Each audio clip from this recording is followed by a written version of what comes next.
আসসালামু আলাইকুম ওয়া রাহমাতুল্লাহ।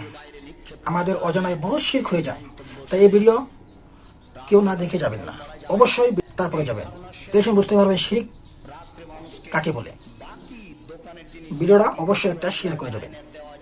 রাত্রে ঘরের আবর্জনা ঝাড়ু দিয়ে বাইরে নিক্ষেপ করা যায় না, এই মন্তব্য শিরক। রাত্রে গাছের ফল পাড়া যায় না, এই ধারণা শিরক। রাত্রে মানুষকে বাকি দোকানের জিনিস বাকি বিক্রয় করা যায় না, দেওয়া যায় না, এই ধারণা শিরক। রাত্রে মানুষকে জিনিস কর্জ দেওয়া যায় না, এই ধারণা শিরক।